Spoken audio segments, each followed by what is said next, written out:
प्रथम शिक्षा नीति कब बनी? तो प्रथम शिक्षा नीति बनी थी 1968 के टाइम। उस वक्त प्रधानमंत्री थे इंदिरा गांधी, यानी इंदिरा गांधी के समय प्रथम शिक्षा नीति बनी थी। दूसरी शिक्षा नीति बनी 1986 में राजीव गांधी के समय। तीसरी शिक्षा नीति बनी 2020 के अंदर, जो बनी नरेंद्र मोदी के टाइम में, यानी प्रधानमंत्री थे नरेंद्र मोदी। जो 34 वर्षों के अंतराल के बाद में नई शिक्षा नीति बनी है। कितने वर्षों के बाद? 34 वर्षों के बाद ये नई शिक्षा नीति बनी है। एनईपी 2020 की पृष्ठभूमि की बात करें तो जनवरी 2015 के अंदर एमएचआरडी मंत्रालय के द्वारा घोषणा की गई कि नई शिक्षा नीति बनाई जाए। नई शिक्षा नीति बनाने की घोषणा की एमएचआरडी मंत्रालय के द्वारा।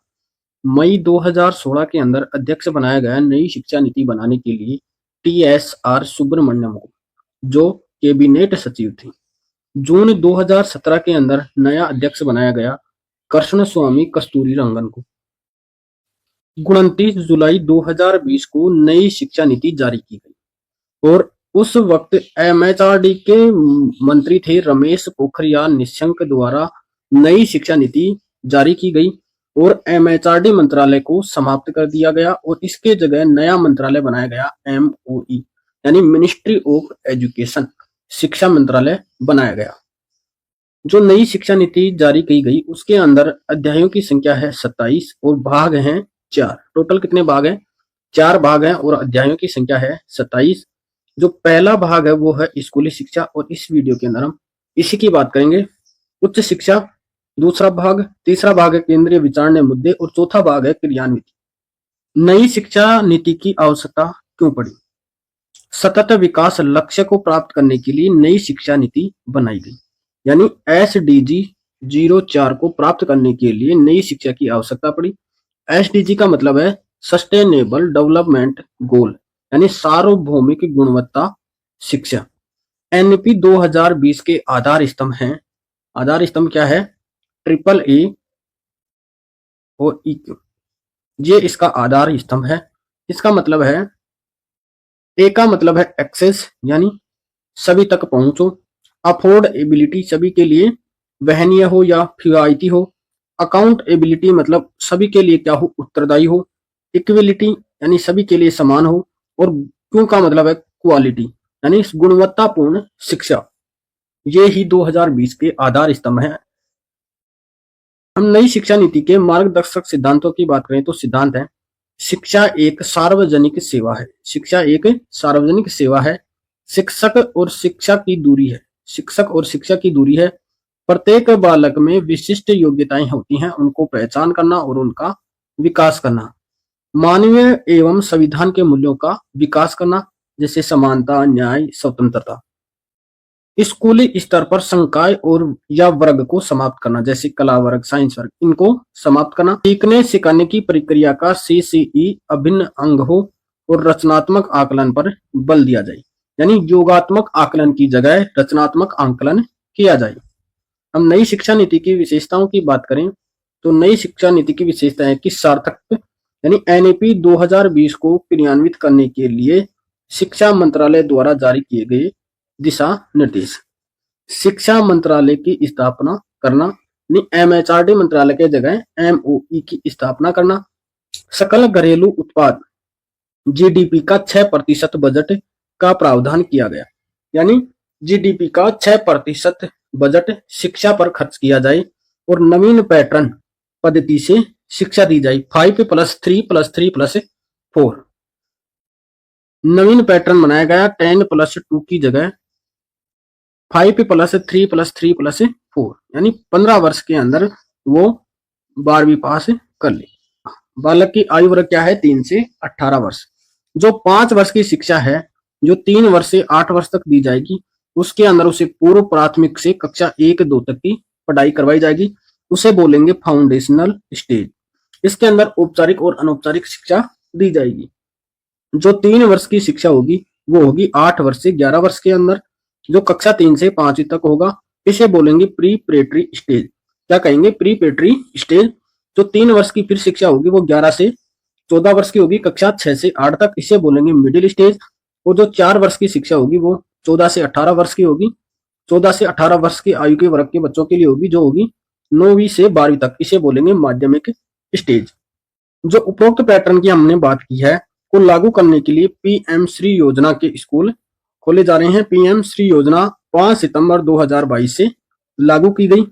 पीएम श्री का मतलब है प्रधानमंत्री स्कूल फॉर राइजिंग इंडिया। प्रथम चरण के अंदर 14,500 स्कूल खोले जाएंगे, जिसमें प्रत्येक ब्लॉक में 2 स्कूल खोले जाएंगे और राजस्थान में ब्लॉकों की संख्या है 358 गुणा 2 मतलब 716 स्कूल खोले जाएंगे। पीएम श्री योजना के अंदर राजस्थान के अंदर कितने स्कूल खोले जाएंगे? 716 स्कूल खोले जाएंगे। अब हम राष्ट्रीय शिक्षा नीति के अध्यायों की बात करें तो पहला अध्याय है ECCE यानी yearly childhood care and education, प्रारंभिक बचपन देखभाल एवं शिक्षा। इसका लक्ष्य है कि 2030 तक 3 से 8 वर्ष तक के बच्चों को ECCE उपलब्ध करवाया जाए। पाठ्यचर्या कैरिकुलम 8 वर्ष तक की शिक्षा के लिए एक पाठ्यचर्या का निर्माण किया जाए, जिसे NCF ECCE कहा जाएगा। शिक्षा की बात करें तो औपचारिक अनौपचारिक शिक्षा दी जाएगी 3 से 6 वर्ष के अंदर, जो आंगनबाड़ी या बाल वाटिका में दी जाएगी। जो औपचारिक शिक्षा दी जाएगी वो 6 से 8 वर्ष तक के बच्चों को दी जाएगी, वो दी जाएगी स्कूल के अंदर। अध्याय 2 की बात करें तो अध्याय 2 है FLN। FLN का मतलब है फाउंडेशनल लिटरेसी एंड न्यूमेरेसी, बुनियादी साक्षरता व संख्या ज्ञान। इसका लक्ष्य है कि 2025 तक 9 वर्ष तक के बच्चों को लिखना पढ़ना व संख्याओं का ज्ञान करवाना। जो 9 वर्ष तक के बच्चे हैं उनको पढ़ना लिखना आना चाहिए और संख्याओं का ज्ञान होना चाहिए। उपरोक्त लक्ष्य को प्राप्त करने के लिए राष्ट्रीय स्तर पर एक मिशन चलाया जा रहा है, जिसे कहा गया है Nipun Bharat mission. School readiness programme कक्षा 1 में प्रवेश लेने वाले बच्चों को औपचारिक शिक्षा के लिए तैयार करना। इसकी अवधि है 12 सप्ताह या 3 माह। अध्याय 3 शिक्षा का सार्वभौमिकरण। इसका अर्थ क्या है कि सभी तक शिक्षा की पहुंच हो, अर्थात ड्रॉप आउट बच्चों की संख्या को कम करना। ड्रॉप आउट का मतलब स्कूल के प्रारंभिक टाइम में उनका एडिशन कर दिया जाता है और बाद में वो स्कूल छोड़कर चले जाते हैं। GER का मतलब है ग्रोस एनरोलमेंट रेशियो, सकल नामांकन अनुपात। इसको 2030 तक 100% करना है। अध्याय 4 पाठ्यक्रम व शिक्षा शास्त्र। विषयों के चुनाव में लचीलापन हो, जो विषय चुनते हैं उनके अंदर लचीलापन हो और बहुभाषावाद व भाषा शक्ति का विकास हो। कक्षा 5वीं तक मातृभाषा में और आवश्यकता पड़े तो 8वीं तक पढ़ाया जाए। जो मातृभाषा है उसके अंदर 5वीं तक तो अनिवार्य है और उसके बाद में अगर आवश्यकता पड़ी तो 8वीं तक भी मातृभाषा के अंदर पढ़ाया जाए। योगात्मक आकलन की जगह रचनात्मक आकलन पर बल दिया जाए। बहुआयामी होलिस्टिक रिपोर्ट कार्ड तैयार किया जाए, अर्थात बच्चे का 360 डिग्री पर आकलन किया जाए। नवीन पद्धति 5+3+4 के अनुसार पाठ्यचर्या का निर्माण किया जाए। बोर्ड परीक्षाएं वर्ष में 2 बार आयोजित करवाई जाए या देने की अनुमति हो, यानी बोर्ड परीक्षाएं एक वर्ष में 2 बार भी आयोजित करवाई जाए। जो पहली परीक्षा हो उसे मुख्य परीक्षा कहा गया है और दूसरी परीक्षा होगी उसे सुधार परीक्षा कहा गया है। राष्ट्रीय स्तर पर एक आकलन या मूल्यांकन केंद्र स्थापित किया जाए, जिसे कहा गया है परख कहा गया है। जो राष्ट्रीय स्तर पर आकलन या मूल्यांकन केंद्र स्थापित करवाया जाएगा उसे क्या कहा गया है? परख। राजस्थान में इसे असेसमेंट कोल आकलन प्रकोष्ठ कहा गया है। यह RSCRT उदयपुर द्वारा संचालित है। अध्याय 5 शिक्षक यानी टीचर की बात कही गई है। अध्याय 5 के अंदर 2023 तक न्यूनतम योग्यता 4 वर्षीय एकीकृत बीएड डिग्री होगी, यानी 2 वर्षीय बीएड को समाप्त किया जाएगा। सामान्य क्षेत्रों में छात्र शिक्षक अनुपात होगा 30:1 और विशेष दृष्टि से पिछड़े छात्रों के लिए पिछड़े वर्ग क्षेत्रों के लिए छात्र शिक्षक अनुपात होगा 25:1, यानी 25 छात्रों पर 1 शिक्षक अनिवार्य होगा विशेष क्षेत्रों में। और जो विशेष क्षेत्र हैं या पिछड़े जोन हैं वहां तो अनुपात होगा 25:1 और सामान्य क्षेत्रों में अनुपात होगा 30:1। सतत व्यावसायिक विकास CPD के लिए प्रतिवर्ष शिक्षक को न्यूनतम 50 घंटे का प्रशिक्षण में भाग लेना अनिवार्य है। सतत व्यावसायिक विकास के लिए प्रत्येक शिक्षक को 50 घंटे का न्यूनतम प्रशिक्षण लेना अनिवार्य होगा। शिक्षक शिक्षा के लिए राष्ट्रीय स्तर की पाठ्यचर्या जारी की जाएगी, जिसे क्या कहा जाएगा? NCFTE। National curriculum framework teacher education. अध्याय 6 में कहा गया है समता मूलक एवं समावेशी शिक्षा। समाज के शैक्षिक दृष्टि से पिछड़े वर्ग क्षेत्र को SEZ स्पेशल एजुकेशन जोन विशेष शिक्षा क्षेत्र कहा जाएगा। लड़कियों के लिए गुणवत्ता शिक्षा उपलब्ध करवाने के लिए जेंडर इंक्लूजन फंड खोला जाएगा। CWSN बच्चों को गुणवत्तापूर्ण शिक्षा उपलब्ध करवाने के लिए कार्य योजना बनाई जाएगी। अध्याय 7 स्कूल कॉम्प्लेक्स खोले जाएंगे। विद्यालय परिसर की अवधारणा सर्वप्रथम कोठारी आयोग ने दी। 5 से 10 किलोमीटर के क्षेत्र में 2025 तक स्कूल कॉम्प्लेक्स स्थापित किए जाएंगे।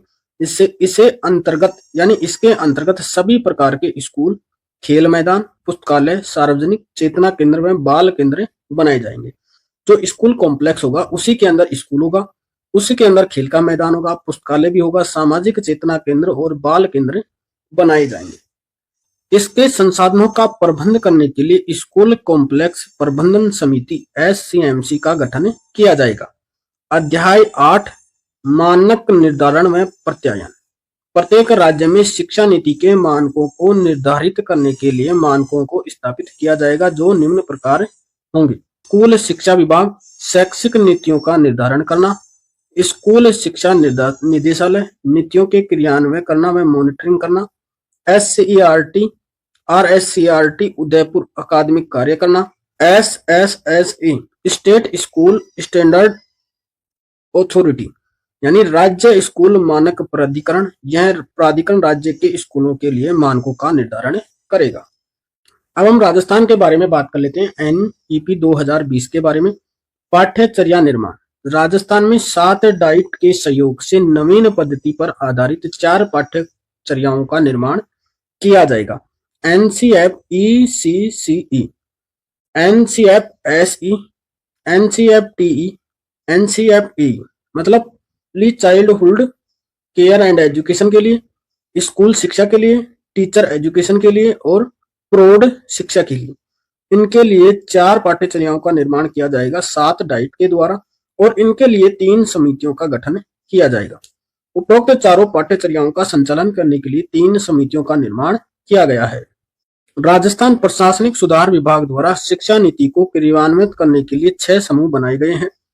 BRC, CRC और डाइट की संरचना में परिवर्तन किया जाएगा। 2025 तक कम से कम 50% विद्यार्थियों को व्यावसायिक शिक्षा उपलब्ध करवाई जाएगी। 2030 तक 100% युवा और प्रौढ़ साक्षरता दर की जाएगी। सार्थक शिक्षा मंत्रालय भारत सरकार द्वारा शिक्षा नीति को क्रियान्वित करने के लिए जो दिशा निर्देश जारी किए गए हैं उन्हें क्या कहा गया है? सार्थक कहा जाता है। उच्च शिक्षा में MPhil के पाठ्यक्रम को समाप्त कर दिया गया है। ABC academic bank of credit, ABC की स्थापना करना। स्नातक शिक्षा, अगर 1 वर्ष की स्नातक शिक्षा ली है तो उसे प्रमाण पत्र दिया जाए। 2 वर्ष की शिक्षा ली है तो उसे डिप्लोमा दिया जाए। 3 वर्ष या उससे अधिक की शिक्षा ली है तो उसे डिग्री प्रदान की जाए। स्नातक स्तर की शिक्षा में परिवर्तन किया जाएगा।